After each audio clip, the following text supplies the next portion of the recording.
Here's a staggering statistic. 300,000 children become victims of sex trafficking every year, with the average age being 13 years old. I-94 is a major corridor for human trafficking. Law enforcement and Fight to End Exploitation have teamed up to bring more awareness to this disturbing trend. And so here to talk to us more about the I-94 Billboard project is Maggie Groff and Detective Tim Hackbarth with the Kenosha County Sheriff's Department. Maggie, I want to start with you. What are some of the messages that drivers will see on these billboards? Well, they're definitely going to see our static boards, which are saying that 63% of people who are being human trafficked are solicited online. So this is a very big caution flag about social media, children on cell phones, etc. And also the information that they can be solicited at home, just in their own room, on their phone.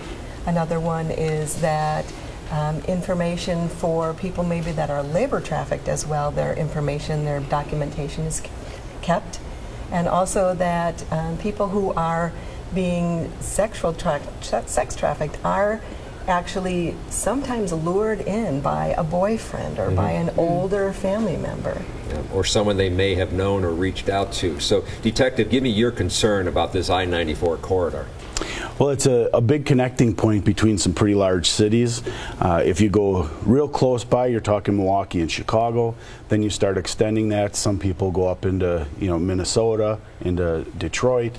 It's just a huge artery for all sorts of criminal activity. With your department, how do they treat sex trafficked victims? Do they look at them as victims? And what resources are out there once they are arrested for prostitution? Well, we normally do not arrest anybody for prostitution when there's someone that is being trafficked. It's more of a victim-based Is there a way to tell aspect. the difference?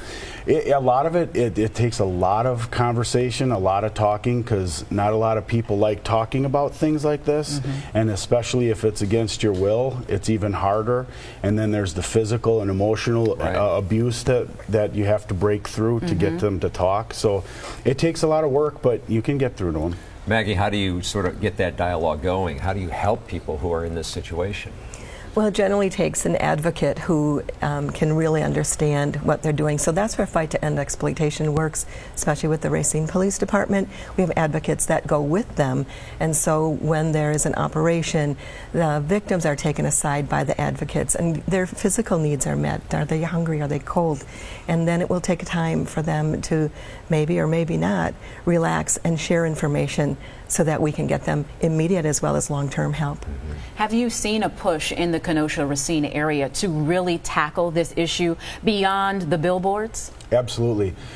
We have a task force, Southeast Wisconsin Task Force, where we get together with Racine and a couple other agencies, and we actually go out and actively pursue and try to rescue victims.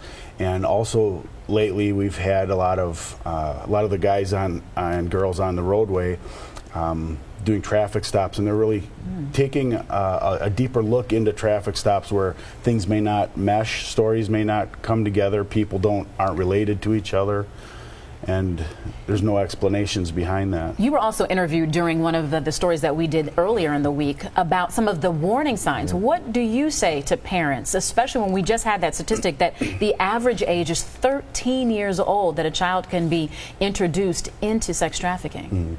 My wife will tell you that I'm very, very overprotective of my kids. That's good to hear. And just having them outside in the front yard, I have to be watching them.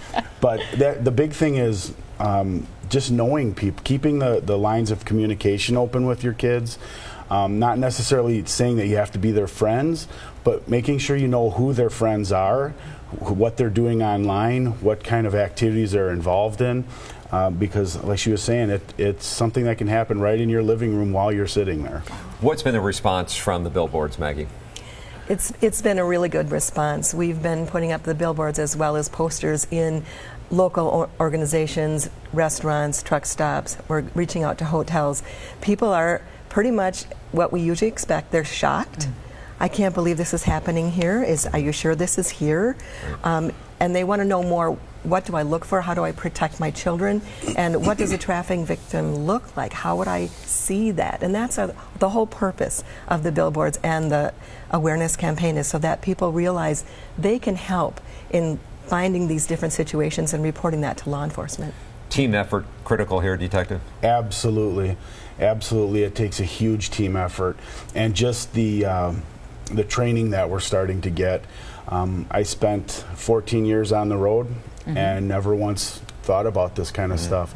And until you get into those operations and you start talking to some of these girls and hear their stories firsthand, is when it really hits home that this does happen, and it does happen here, no matter how big or small your community is. Well, thank you for the work you're both doing to try to end this. Thank you. You're welcome. All right, next.